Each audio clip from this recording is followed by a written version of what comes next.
भूमि से सबसे दूर है, लेकिन भारतवासियों के दिलों के सबसे करीब है। आपके नाम में भी शुभ है और आपकी यात्रा नए युग का शुभ आरंभ भी है। इस समय बात हम दोनों कर रहे हैं, लेकिन मेरे साथ 140 करोड़ भारतवासियों की भावनाएं भी हैं। मेरी आवाज में सभी भारतीयों का उत्साह और उमंग शामिल है। अंतरिक्ष में भारत का परचम लहराने के लिए मैं आपको हार्दिक बधाई और शुभकामनाएं देता हूं। मैं ज्यादा समय नहीं ले रहा हूं, तो सबसे पहले तो ये बताइए, वहां सब कुशल मंगल है? आपकी तबीयत ठीक है? जी प्रधानमंत्री जी, बहुत बहुत धन्यवाद आपकी विशेष का और 140 करोड़ मेरे देशवासियों की विशेष का। मैं यहाँ बिल्कुल ठीक हूँ, सुरक्षित हूँ। आप सबके आशीर्वाद और प्यार की वजह से बहुत अच्छा लग रहा है। बहुत नया एक्सपीरियंस है ये, और कहीं ना कहीं बहुत सारी चीज़ें ऐसी हो रही हैं जो दर्शाती हैं कि मैं और मेरे जैसे बहुत सारे लोग हमारे देश में और हमारा भारत किस दिशा में जा रहा है। अ, ये जो मेरी यात्रा है, ये पृथ्वी से ऑर्बिट की 400 किलोमीटर तक की जो छोटी सी यात्रा है, ये सिर्फ मेरी नहीं है। मुझे लगता है कहीं ना कहीं हमारे देश की भी यात्रा है। बिकॉज जब मैं छोटा था, मैं कभी सोच नहीं पाया कि मैं एस्ट्रोनॉट बन सकता हूँ। लेकिन मुझे लगता है आपके नेतृत्व में आज का भारत ये मौका देता है और उन सपनों को साकार करने का भी मौका देता है। तो ये बहुत बड़ी उपलब्धि है मेरे लिए, और मैं बहुत गर्व फील कर रहा हूँ कि मैं यहाँ पे अपने देश का प्रतिनिधित्व कर पा रहा हूँ। धन्यवाद प्रधानमंत्री जी। शुभ। आप दूर अंतरिक्ष में है, जहां ग्रेविटी ना के बराबर है, पर हर भारतीय देख रहा है कि आप कितने डाउन टू अर्थ है। आप जो गाजर का हलवा ले गए हैं, क्या उससे अपने साथियों को खिलाया? जी प्रधानमंत्री जी, ये कुछ चीज़ें मैं अपने देश की खाने की लेके आया था, जैसे गाजर का हलवा, मूंग दाल का हलवा और आमरस। और मैं चाहता था कि ये बाकी भी जो मेरे साथी हैं, बाकी देशों से जो आए हैं, वो भी इसका स्वाद लें और चखें, जो भारत का जो रिच culinary हमारा जो हेरिटेज है, उसके उसका एक्सपीरियंस लें। तो हम सभी ने बैठ के इसका स्वाद लिया साथ में, और सबको बहुत पसंद आया। उत्सुक हैं कि कब वो नीचे आएंगे और हमारे देश आए और इनका स्वाद ले सके हमारे साथ। शुभ। परिक्रमा करना भारत की सदियों पुरानी परंपरा है। आपको तो पृथ्वी माता की परिक्रमा का सौभाग्य मिला है। अभी आप पृथ्वी के किस भाग के ऊपर से गुजर रहे होंगे?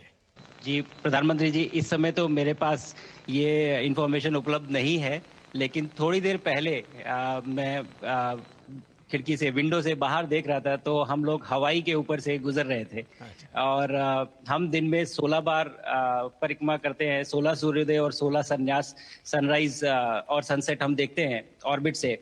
और बहुत ही अचंभित कर देने वाला ये पूरा प्रोसेस है।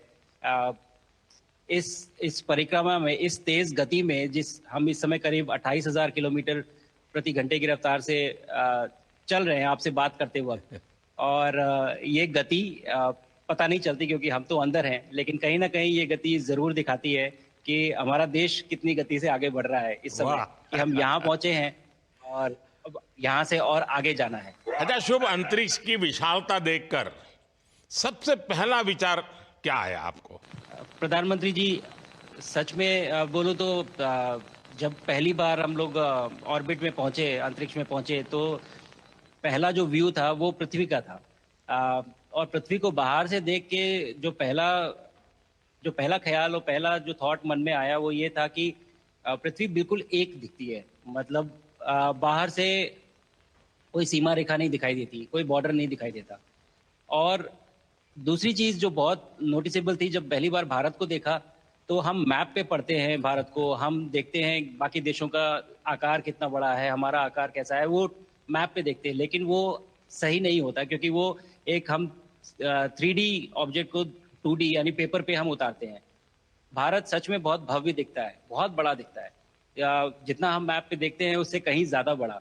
और अ, जो वननेस की फीलिंग है, पृथ्वी की वननेस की फीलिंग है, जो हमारा भी मोटो है कि अनेकता में एकता, वो बिल्कुल उसका महत्व ऐसा समझ में आता है बाहर से देखने में कि आ, लगता है कि कोई बॉर्डर एग्जिस्ट ही नहीं करता, कोई राज्य नहीं एग्जिस्ट करता, कंट्रीज नहीं एग्जिस्ट करती। फाइनली हम सब ह्यूमैनिटी का पार्ट है और अर्थ हमारा एक घर है और हम सब के सब उसके सिटीजन्स हैं। शुभांशु, स्पेस स्टेशन पर जाने वाले आप पहले भारतीय हैं।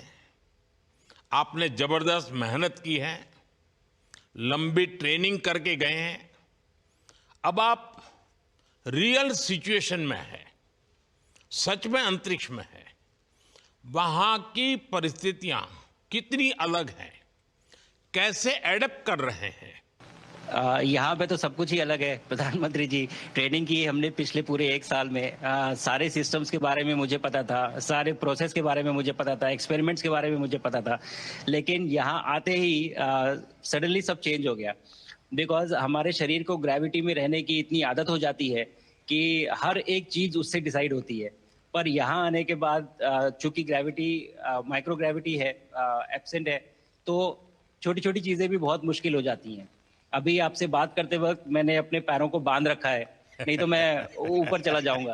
और माइक को भी जैसे छोटी छोटी चीजें हैं, अगर इसको छोड़ भी दूं तो भी ये ऐसे फ्लोट करता रहता है। पानी पीना, पैदल चलना, सोना, सोना बहुत बड़ा चैलेंज है। आप छत पे सो सकते हैं, आप दीवारों पे सो सकते हैं, आप जमीन पे सो सकते हैं। तो पता सब कुछ होता है प्रधानमंत्री जी, ट्रेनिंग अच्छी है, लेकिन वातावरण चेंज होता है तो थोड़ा सा यूज टू होने में 1-2 दिन लगते हैं, बट फिर ठीक हो शुभ, जाता है, फिर भारत की नॉर्मल हो जाता है। ताकत साइंस और स्पिरिचुअलिटी दोनों है। आप अंतरिक्ष यात्रा पर हैं, लेकिन भारत की यात्रा भी चल रही होगी। भीतर में भारत दौड़ता होगा। क्या उस माहौल में मेडिटेशन और माइंडफुलनेस का लाभ भी मिलता है क्या? अ, जी प्रधानमंत्री जी, मैं बिल्कुल सहमत हूँ। मैं कहीं ना कहीं ये मानता हूँ कि भारत ऑलरेडी दौड़ रहा है और ये मिशन तो केवल एक पहली सीढ़ी है उस एक बड़ी दौड़ का। और हम जरूर आगे पहुंच रहे हैं और अंतरिक्ष में हमारे खुद के स्टेशन भी होंगे और बहुत सारे लोग पहुंचेंगे। और माइंडफुलनेस का भी बहुत फर्क पड़ता है। अ, बहुत सारी सिचुएशंस ऐसी होती हैं नॉर्मल ट्रेनिंग के दौरान भी या फिर लॉन्च के दौरान भी, जो बहुत स्ट्रेसफुल होती हैं। और माइंडफुलनेस से आप अपने आप को उन सिचुएशंस में शांत रख पाते हैं और काम अपने आप को काम रखते हैं, अपने आप को शांत रखते हैं तो